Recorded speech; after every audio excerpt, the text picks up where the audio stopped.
The date was April 1st. The year was just over 1 month ago. I put up a video called How to Dark Souls in Elden Ring, where I did the shit that typically makes early game Dark Souls pretty easy, but in Elden Ring. That video in itself was a learning experience, so I thought, you know what would make for good, wholesome, original content? If I did the opposite thing. The date was April 12th. The year was 2016. That's when Dark Souls 3 came out. My name is FistTruck, and today I'm going to show you how you can Elden Ring in Dark Souls 3. But before we get into that, you can totally Elden my ring if you were to hit that subscribe button. Ugh. Step 1, make a character. Start with a mercenary, because a mercenary starts with the stats that are closest to what we need for the weapons that we're going to get. Aside from that, starting gift doesn't really matter. However, I do recommend that you get inspired when naming your character, and name it after one of your favorite characters in Elden Ring. In honor of the Dung Eater, I named my character the Shit Sipper, and I gave him puckered up lips so it looks like he sucks shit through a straw. Step 2, pull the sword out of the big man that is Udex Gundyr. Slap the shit out of him. Upon defeating Diet Gundyr, make your way up to Firelink Shrine and do whatever your early game ritual is. Mine is stunting off the tree, getting the early game Estus shard, and then getting the Silver Serpent Ring.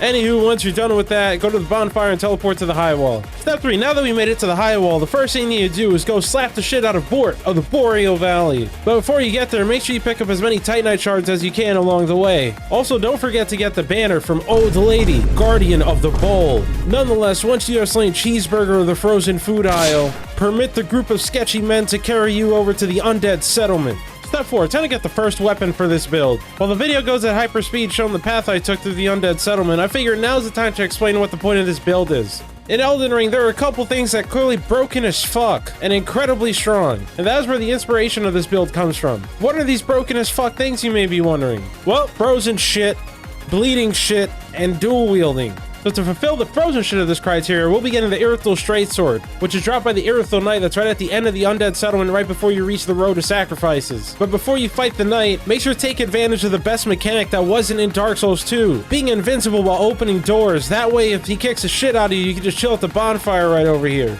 Anywho, once you defeat the Irithyll Knight that was harder than the cheeseburger that you fought before him, the Straight Sword will be yours. Step 5, we gotta slap the shit out of the Crystal Sage.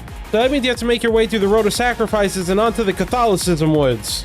After skipping pretty much every single enemy in the area, make your way onto the Crystal Sage and slap the shit out of him. He's really easy, as he pretty much always is. Like, something caught me completely by surprise. I was 100 expecting this sword to suck shit, but it actually turns out that it's pretty good and it's really strong for early game. Talking about now and doing the voiceover for this video, I'm still in absolute shock at how not ass this sword is. I think I played through this game like 40 or 50 times and I never touched this sword once. I guess I've been sleeping on it. I thought Frostbite sucked ass, but it's actually just a different kind of bleed in this game as well. Maybe I just unknowingly stumbled upon something that's pretty cool. Step 6, time to get the last piece of our build, the Warden Twin Blades. With this weapon, we fulfill both the bleeding and dual wielding criteria. This weapon drops off the Cathedral Grave Warden enemies. The first one you can find is after you pass all the weird zombie worm men. But before you get there, make sure to drop off on this part over here. There are a couple of Titanite rats, so we can upgrade our frozen sword. Anywho, as we're about to farm this enemy, you're probably gonna want to kick down this ladder first since it's kind of a shortcut. I got pretty lucky with this. On my second kill of her, she dropped the weapon.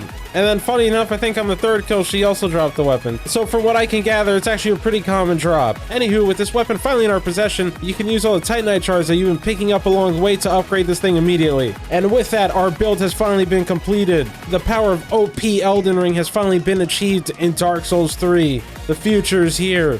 The future is now.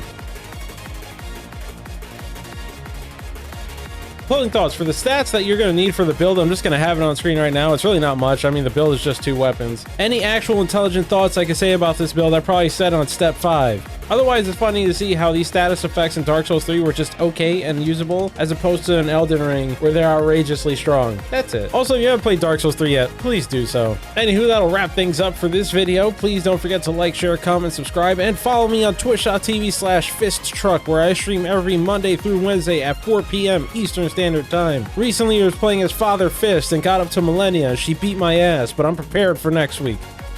That bitch is going down.